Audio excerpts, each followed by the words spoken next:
Good morning. Welcome to Ramblings with Joe. I'm going to have a sip of coffee. So yesterday I did a political podcast, and I've been asked not to do one this morning by She Who Must Be Obeyed. So I thought I'd talk about television and how it's changed over the past 2.5 decades or so. There was a time that I had cable television, when the cable was piped in through coaxial cable straight into the house, and you had to buy these packages. You had to buy, like they had these movie packages, and you'd get Cinemax and HBO. Those were different services at the time. And Showtime and ABC, NBC, CBS were all included within the package.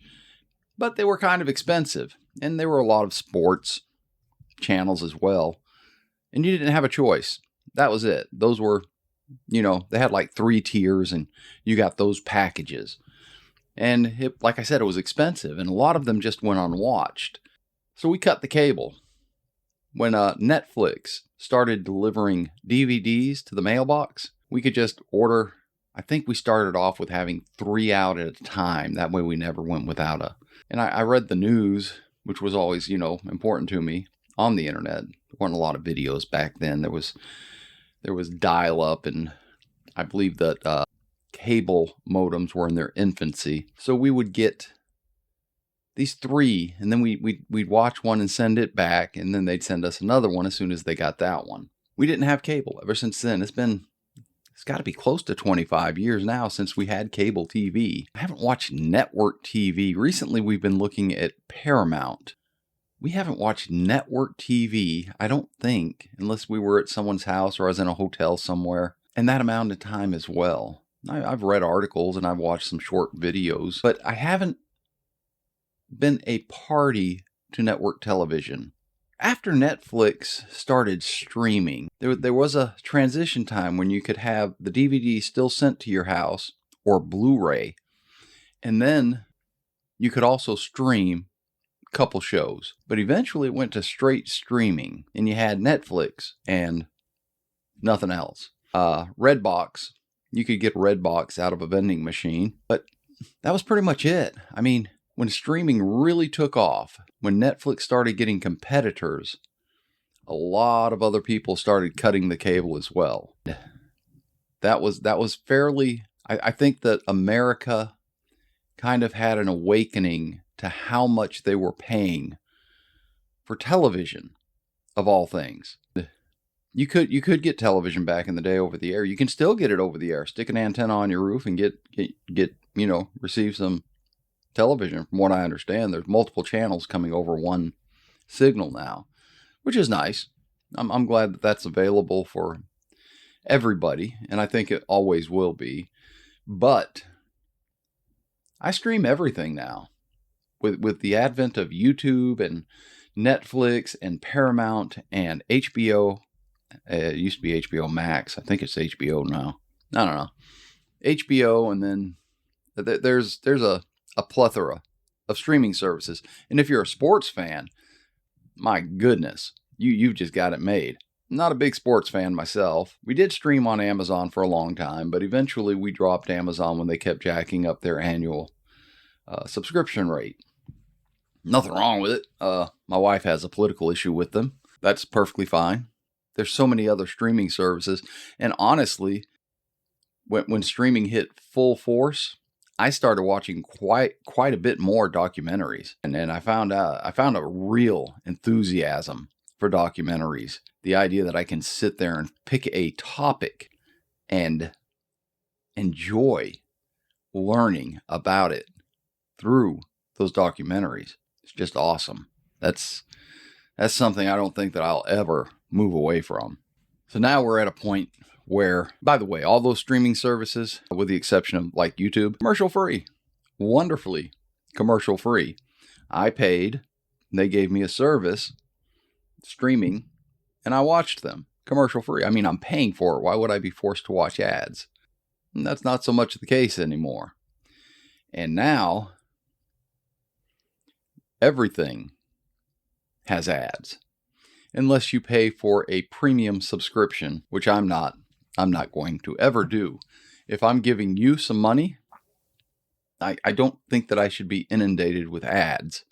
Advertisements are the payment to watch videos for free. Obviously, I use the word free loosely. That's just basically me saying the way I'm paying is through the advertisements. And there were some music services that we used to listen to, and I think they're still around. No, I know they're still around. Some of them have faded, but there's a lot of music services that are still around that has advertisements. Spotify, for one.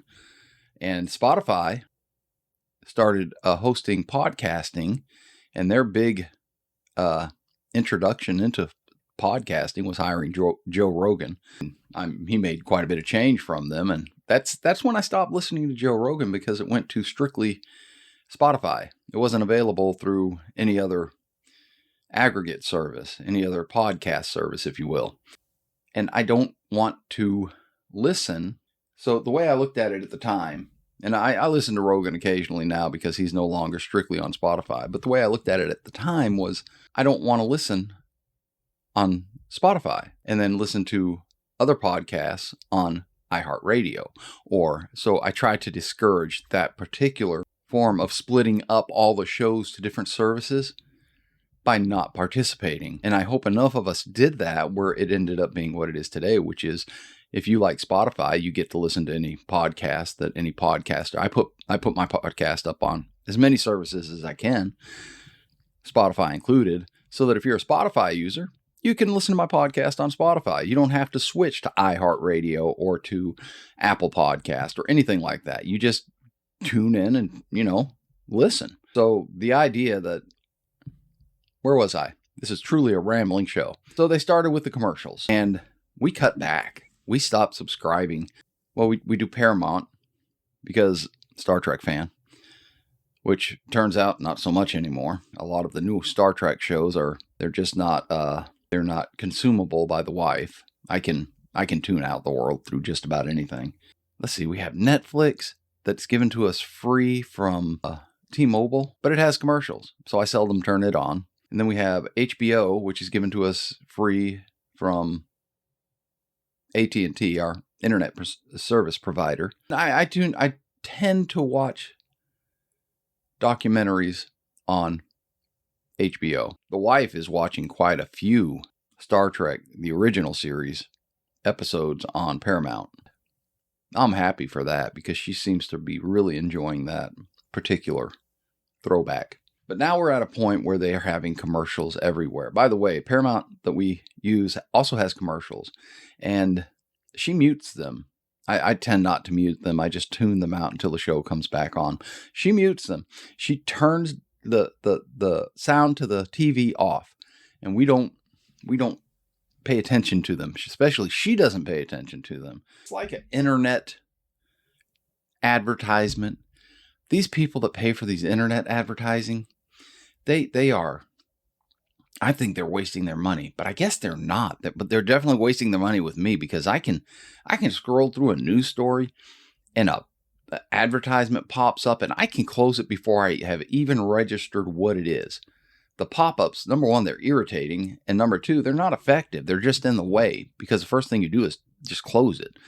As far as an advertisement built into the page, nobody looks at them. As far as I'm concerned, I've never seen anybody look at an advertisement on the internet in a web page and say, "Oh, I might do that."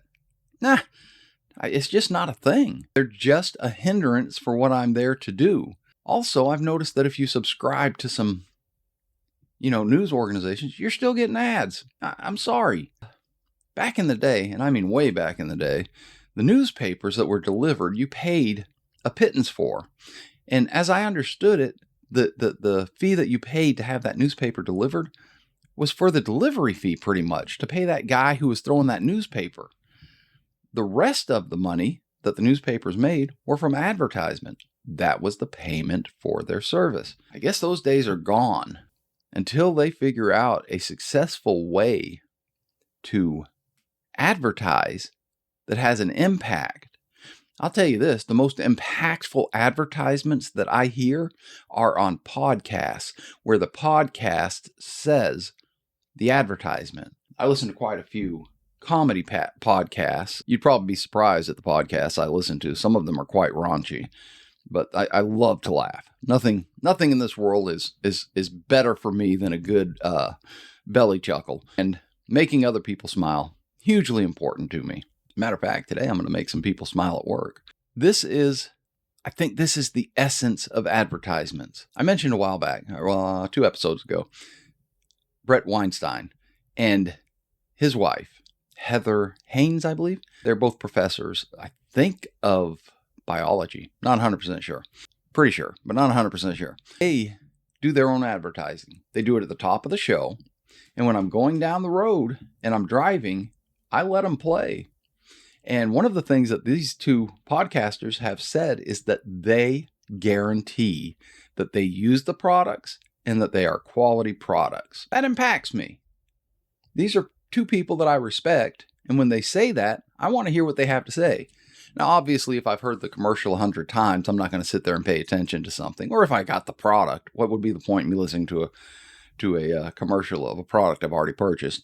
That is the most impactful way to advertise as far as I'm concerned, which the irony is that's the way they did it in the opening days of radio, in the beginning of radio. The people would advertise that we're doing the broadcast. So kind of full circle and we're back where we were. But I think that the advertising industry needs to get a grasp on how to better advertise. It's pretty simple. I mean, this isn't working. You guys are not getting your money's worth. The companies that are paying for these ads, they're not getting their money's worth.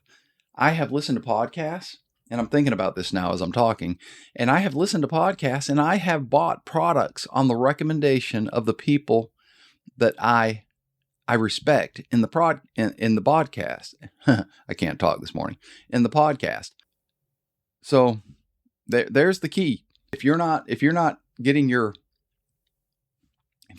the people who are presenting the podcast to advertise for you, you're missing the boat. My personal opinion, which is what everything on this podcast is.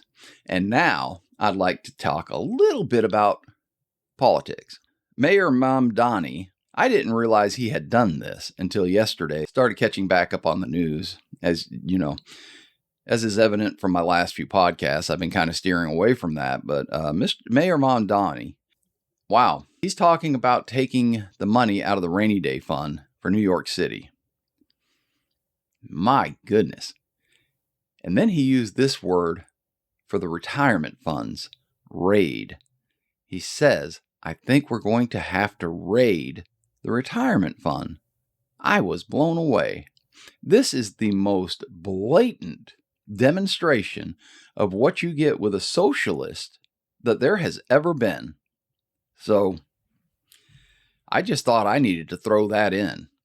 That amazed me yesterday when I saw him saying that and telling the people that he was going to have to raise property taxes and raid funds that weren't supposed to be touched. The rainy day fund, I don't really care about. They're going broke anyway. It's raining. It's pouring. I bet the fund's not big enough. So, yeah. I was just amazed by that, and I'm sure that most of the world is stunned. This is just a complete about-face. And as I said, I didn't think that he was actually a true socialist, but man, he's proven himself to be. Need other people's money to be a good socialist. I'm going to go out and be a good employee and do my job. I hope you guys all have a wonderful day today and a wonderful weekend. Until next time, I hope you find peace, love, and dream. Lahi Throat.